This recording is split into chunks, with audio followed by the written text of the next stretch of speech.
అవోళ్ళ దునియాలున్న పెద్ద పెద్ద దేశాల అధ్యక్షులు, ప్రధానమంత్రులు, తోప్తురుం లీడర్లు, పెద్ద పెద్ద బిజినెస్ మ్యాన్లు, ఎంఎన్సీ కంపెనీల ఓనర్లు, పేరు పడ్డ పెద్ద పెద్ద సీఈఓలంతా ఒక్కతాన ఏరి స్టైల్గా ఫ్యాషన్ షోల ర్యాంప్ వాక్ చేస్తే ఎట్లుంటుంది వాళ్ళ?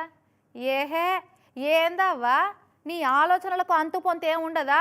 మొత్తం ఊహాలోకంలోనే తిరుగుతున్నావా ఎట్లా అనుకునేరు. నేను చెప్పిందంతా నిజంగా నిజమైంది. కావాలంటే చూసిరా పోరి ఆ ర్యాంప్ వాక్ను. Russia president Putin sir, America అధ్యక్షుడు Biden sir, Tesla company owner Elon Musk, America మాజీ ప్రెసిడెంట్ ట్రంప్ సారు, ఉత్తర కొరియా అధ్యక్షుడు Kim Jong, Apple company CEO Tim Cook, China president Jinping, France president Macron, America ఇంకో మాజీ అధ్యక్షుడు Obama, మన ప్రధానమంత్రి Modi sir, Saudi యువరాజు, America president vice president Kamala Harris madam, Amazon owner Jeff Bezos, తోపు శ్రీమంతుడు Warren Buffett, Microsoft owner Bill gates, ఇంకా చాలా మందే ఉన్నారు. అబ్బా గింత పెద్ద పెద్ద సెలబ్రిటీలు లీడర్లంతా ఒక్కతాన ఉపయోగేంది? వాళ్ళంతా గిట్ల ఫ్యాషన్ షోల ర్యాంప్ వాక్ చేసుడేంది? అసలు మనం చూసేది నిజమేనా? నమ్మబుద్ధి అయితే లేదనిపిస్తుందిలే.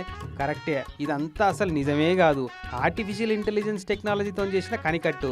టెస్లా కంపెనీ ఓనర్ ఎలాన్ మస్కే ఇట్లా మాయ చేసి ట్విట్టర్లో పెట్టిండు వీడియో.